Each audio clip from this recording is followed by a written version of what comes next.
Hi, I'm glad you could join me today. Today we're going to make a little treat called chocolate-covered frozen bananas. And when you eat it, it's a little bit like a soft-served ice cream. So I think you're going to like it. It's one of our favorites here. And it's not even really ice cream. So what you do is you take, I have 2 bananas here. You can do 6, 8, 10, whatever amount you want to do. I'm just going to keep it simple. I just peel these bananas, so I just cut the end off. These ones are quite firm. You don't want overripe bananas because what will happen is the skewer or the little stick that you're going to use to put in the back of the banana will manage to go right through and make a mess. I'm throwing things on the floor, but that's for someone else to clean up. So I just cut both in, or you could cut them in half. It's entirely up to you.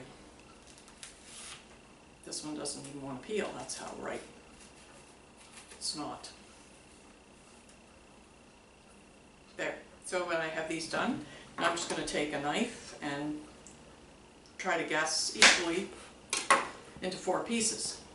Now I have little wooden sticks here, and you just take the cut side of the banana and you insert the stick in there. You just put it inside a little casserole dish or on a baking tray or whatever you want. And then I just alternate them.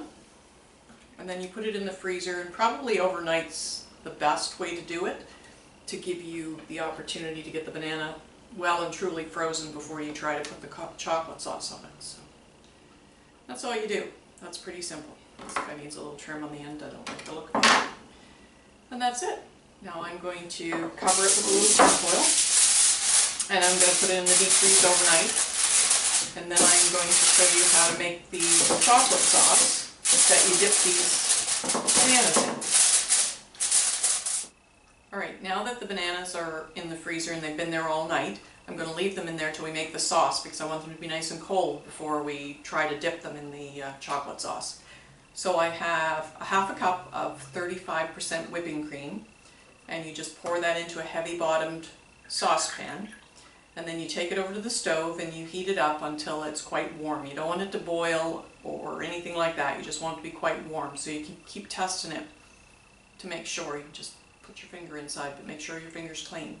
Then we're going to come back and I'm going to put these little chocolate wafers. These are small ones, they melt much quicker, but they're not a chocolate chip, just so you know. They're a special item that you buy that's a chocolate wafer. Okay, I'm going to go melt these and then I'll show you what we're going to do. Okay, now this is quite warm, but we never boiled it, and we're going to pour these little chocolates in here. And we're going to keep stirring it until they're all dissolved, and it'll take a minute or so to do this. But you can see it's starting to go kind of like chocolate milk already. So it's quite easy to do, it's just half and half, and you just need to keep stirring it. The smaller pieces don't take anywhere nearly as long to dissolve, and you don't want your chocolate to go crystalline, so that's why we melt the chocolate in warm cream.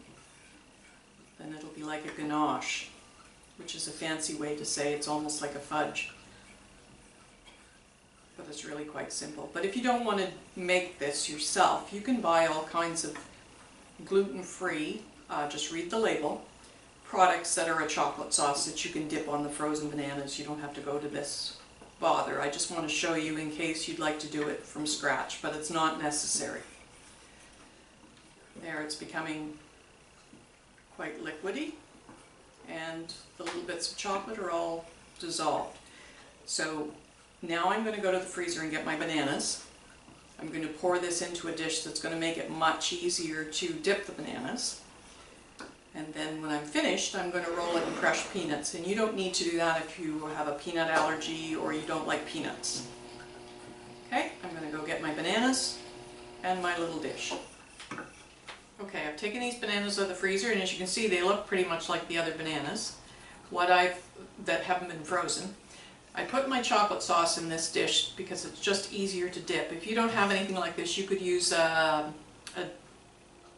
large coffee mug or something that has some high sides on it, even a measuring cup. So all you do is you take the frozen banana and you dip it down into the chocolate and cover it all over with this nice chocolate, and when you pull it out, you let it drip off. It's going to thicken up, And then I'm going to roll it in the crushed nuts. Now you don't have to do that, like I said, if you don't like them. And if this is a super easy, delicious little treat for people that would like something different for a change. And little kids are, you know, great fans of this. If they like bananas, they'll love these. The only thing you need to remember about this is you need to let them go back in the freezer if you're not going to eat them right away. You don't want to eat a mushy banana. They're not really very good. So, and you just roll them in the crushed nuts. You could use any other kind of decoration. You could use little mini chocolates, or I don't know, there's all kinds of stuff out there, and a lot of it's gluten-free. You just have to read to make sure. And that's all you have to do. Dip. And the amount that I gave you, half and half, will probably do 6 bananas, 6 half of bananas. So we're not going to have anywhere nearly enough nuts here, but at home you'll be able to, you know, go get more. But here, someone will holler at me from the other side of the room if I leave to go get more crushed nuts. So we'll just leave it at that. There we go. We'll just do 3 today. And that's it. That's all there is to it. And whatever's left over, you can put it in the refrigerator, and later on you can scoop it out and eat it like little chocolates. So this is the chocolate covered frozen bananas. Super easy. And I hope you'll give them a try. And if you like them, leave us a comment and let us know what you think.